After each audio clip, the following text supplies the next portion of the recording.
Monsieur le Président, je demande la parole. Pour élucider une question de politique étrangère, c'est Al-Ahram, Égypte. Au moment où le Conseil de sécurité condamne le raid israélien sanglant en Tunisie, à l'unanimité, croyez-vous que le moment de renouer les relations diplomatiques avec Israël est-il propice?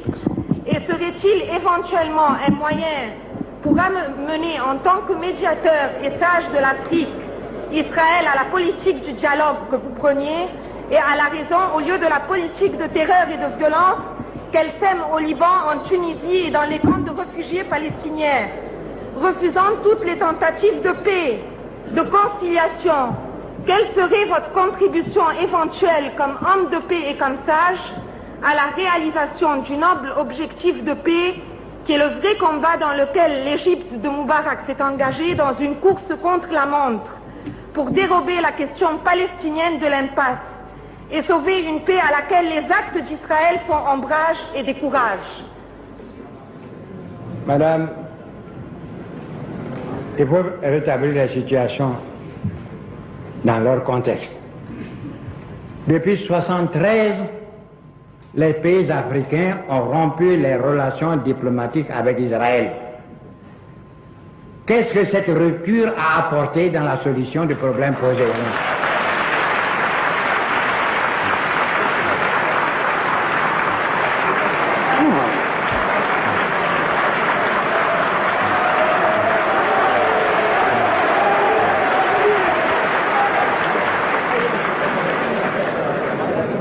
Vous parlez de l'Égypte.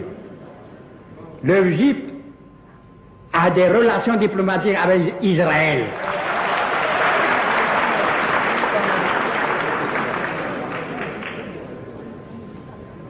Non, il faut que nous puissions parler. Nous sommes un pays indépendant et libre et souverain. Nous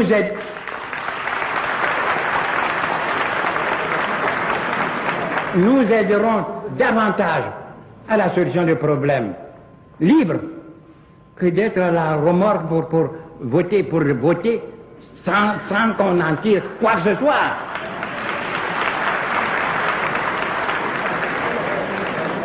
Voyez-vous, nous sommes entre nos frères. Vous parlez des Palestiniens. Est-ce que vous, Arabes, vous avez une politique palestinienne?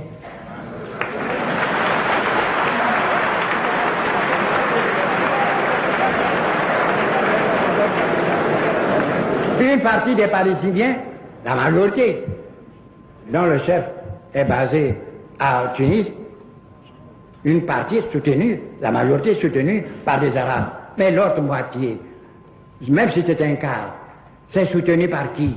Par les Syriens arabes. Et qu'est-ce que vous dites de cela? C'est là le vrai problème. Vous voulez traiter pour une Palestine unie, et nous sommes d'accord avec vous. J'ai des relations avec Arafat. Mais qu'est-ce que vous faites? Prenez garde. Nous avons vu un pays très digne, très noble, avant les Palestiniens, l'Arménie, qui aussi a été détruit par la Turquie. Pendant des années, on a voté, on a promis de reconstruire la patrie arménienne. On n'a rien fait, parce que les Arméniens étaient divisés, on n'a rien fait. Et aujourd'hui, pourquoi vous, Arabes, vous ne pouvez pas, alors que vous avez une ligue, vous imposer le devoir de vous réunir et de prendre une position commune pour présenter la requête des Palestiniens? Vous voyez que ça n'a pas été pénible pour nous autres de comprendre l'Odyssée d'Arafat, non pas chassé par les Israéliens, mais par leurs propres frères. Hein?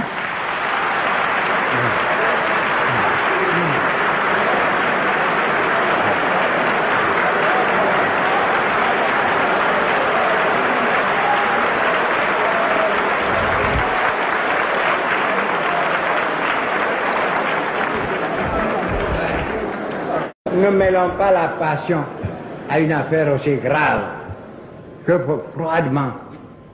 D'abord vous-même, vous commencez pour vous entendre. Pour une Palestine, Et les autres, qui soient en dehors, aideront, vous aideront. Mais quelle position vous nous présentez, vous, nos frères arabes? Voyez le problème de l'Iran avec l'Irak. Qu'est-ce que vous faites?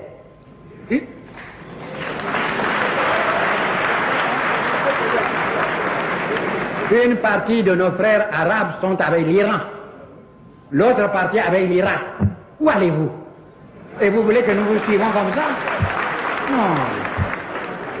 Nous voulons vous aider, comme vous nous aidez, nous coopérons dans les... Mais il faut quand même que vous sachiez où vous voulez aller. On ne peut pas nous faire suivre. Quand un homme vous prend votre bâton, vous qui êtes aveugle, il vous promène dans de la sécurité, où est l'aveugle? Non. J'ai des relations les plus cordiales avec le monde arabe. J'ai des amitiés les plus sûres. Mais c'est précisément parce que je veux parler maintenant aux Arabes que je vais être libre de leur parler. Et les aider. Les aider. Je puis parler aux Israéliens, puisqu'ils viennent me rendre visite. J'ai cessé depuis la rupture des relations. Et un jour, le docteur Tataba, qui a été tué, assassiné en Espagne, qui était l'intermédiaire entre Arafat et moi. Un jour, Ayab Sokroï m'avait dit quoi? Il ne connaissait pas l'étendue de mes relations de paix. Ah, si on savait que vous aviez de telles relations, on vous aurait demandé de ne pas rompre les relations diplomatiques avec Israël pour mieux nous servir.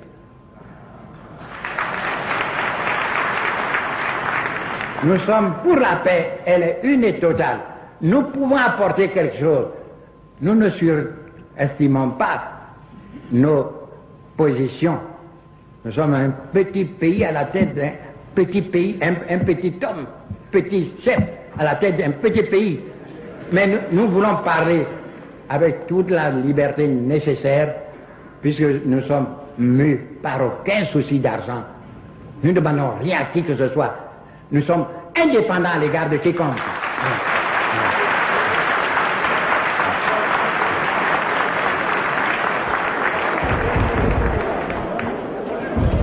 Mr. President, Monsieur le Président, Mr. President, Monsieur le Président, Mr. President,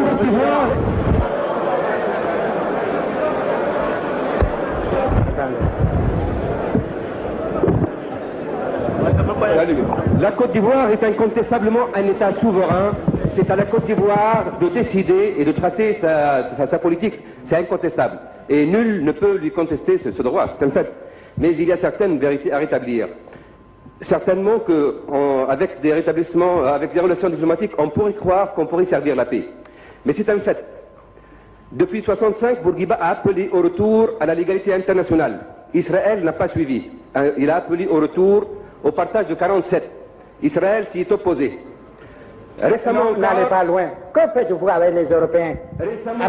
Avec l'Europe, avec l'Amérique qui se tient Israël? Est-ce que vous avez rompu des relations avec?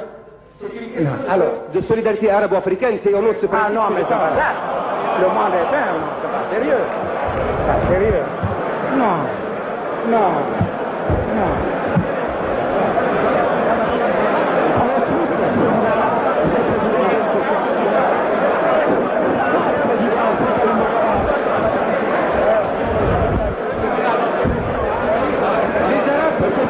Monsieur le Président, les États arabes, on doit être divisés. Monsieur le Président, finissez la question. Voulez-vous finir la question? Voulez-vous finir la question? Allô? Écoutez, qu'il finisse la question. J'ai dit que nous ne devrons à aucune question. Alors qu'ils nous disent clairement ce qu'ils veulent, parce que je crois avoir suffisamment parlé de nos relations, de la façon dont nous entendons désormais entretenir des rapports avec l'ensemble de la communauté internationale. Vous voulez que nous soyons un peuple diminué, un pays diminué, que nous n'avons plus le droit de prendre des positions nettes, favorables à la paix? Vous voulez que nous soyons une sorte de robots pour voter des motions et des motions? Ah non. Ah non.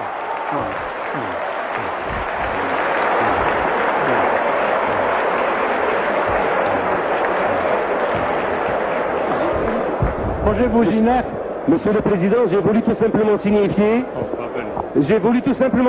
qu'Israël, à chaque fois, s'est dérobé aux efforts de paix pacifiques. Et que récemment, il y a eu un plan arabe. Et que les Arabes ont beau être divisés, ils ont le plan de Fès. Et Israël l'a encore refusé, et c'est ce que je voulais dire. Il faut que nous en parlions.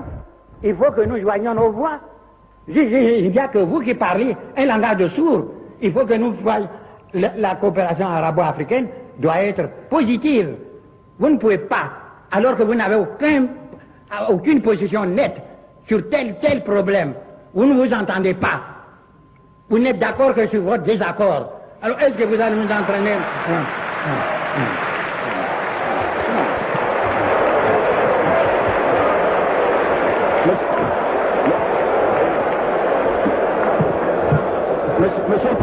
Monsieur le Président, Jean-Joseph Ndoro, Africa numéro 1. À propos du Conseil de l'entente, s'il vous plaît. Monsieur le Président. Jean-Joseph Ndoro, Africa numéro 1.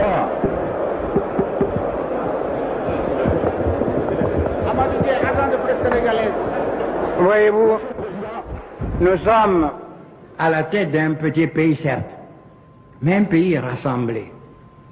Ces 60 tribus dans le cadre de notre mouvement, qui est le ciment de cette unité.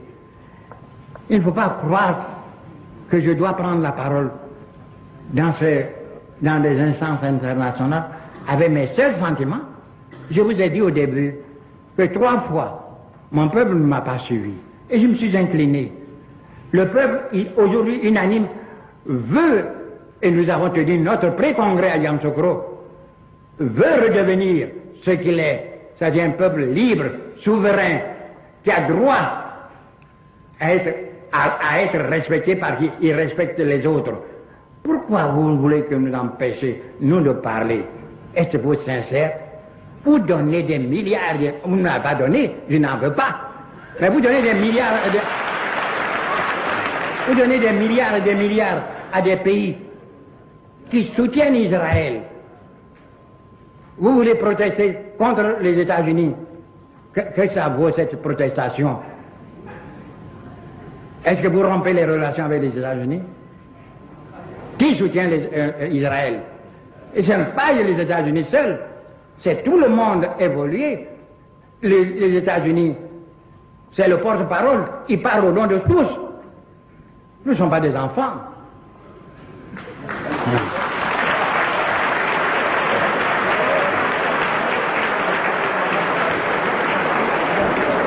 Nous rendrons de meilleurs services à la cause palestinienne, libre d'engager les discussions, nous aussi. Est-ce que vous saviez que les présidents, les premiers ministres israéliens venaient jusqu'à me solliciter des avis à Abidjan et à Genève où je m'étais retiré? Mais depuis 1963, je ne dis plus rien. Je suis muet. Et qu'est-ce que ça vous a profité, ce mutisme d'Oufoué? Oufoué veut parler.